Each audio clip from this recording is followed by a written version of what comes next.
চাঞ্চল্যকর কেয়া হত্যা মামলার ৩৬ দিন অতিবাহিত হলেও এখন অবধি এজাহারভুক্ত ৯ জন আসামির একজনকেও গ্রেফতার করা হয়নি। আজকে আমি আদালতে আসছি আমার মেয়ে কেয়া হত্যাকাণ্ডে এ পর্যন্ত একজন আসামিও গ্রেফতার করা হয় নাই, বরং আমাদেরকেও হুমকি দামকি দিচ্ছে মামলা তুলে নেওয়ার জন্য। আমরা নিরাপত্তাহীনতায় ভুগছি। আমি আদালতের কাছে ন্যায় বিচার, আমার মেয়ের হত্যাকাণ্ডের ন্যায় বিচার চাই, দ্রুততর আসামিদেরকে গ্রেফতার করা। নিরাপত্তার জন্য আমি জিডি করেছি, কারণ ওরা আমাকে প্রতিনিয়ত আমাকে হুমকি দামকি দিচ্ছে মামলা তুলে নেওয়ার জন্য। আমি গতকাল জিডি করেছি।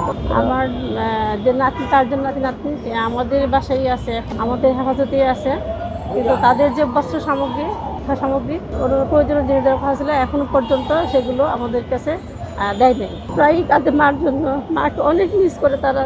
গতকালকেও তার বড় ছেলে রাতে শোয়ার সময় সে কান্নাকাটি করতেছিল। বললাম যে ভাই কাঁদতেছে কেন তুমি?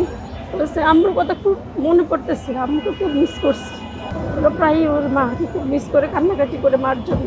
পদ্মা সেতু, মেট্রো রেল এবং এলিভেটেড এক্সপ্রেসওয়ে নির্মাণের গর্বিত অংশীদার বসুন্ধরা সিমেন্ট। চাঞ্চল্যকর কেয়া হত্যা মামলার ৩৬ দিন অতিবাহিত হলেও এখন অবধি এজাহারভুক্ত ৯ জন আসামির একজনকেও গ্রেফতার করা হয়নি কোনো রহস্যজনক কারণে।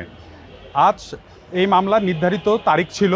নির্ধারিত তারিখে মামলার বাদী কেয়ার মা বিজ্ঞ আদালতকে জানান তিনি নিরাপত্তাহীনতায় ভুগছেন। ইতিমধ্যে গতকাল তিনি রমনা থানায় একটি জিডি দায়ের করেন। তাকে মামলা প্রত্যাহারের জন্য বিভিন্নভাবে হুমকি প্রদান করা হচ্ছে।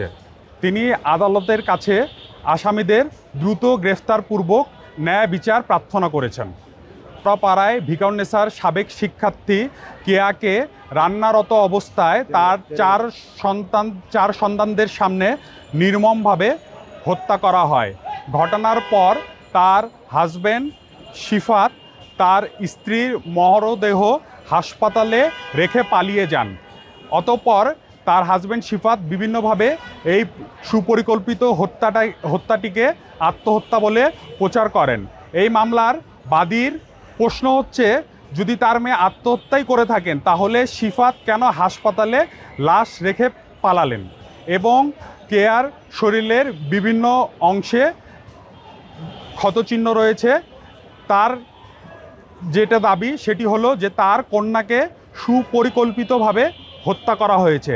তিনি দ্রুত আসামিদের গ্রেফতার বিজ্ঞ আদালতের কাছে প্রার্থনা করেছেন। ইতিমধ্যে বিজ্ঞ আদালত মামলার ১ নং আসামি শিফাতের বিরুদ্ধে দেশ ত্যাগের নিষেধাজ্ঞা আদেশ প্রদান করেছেন।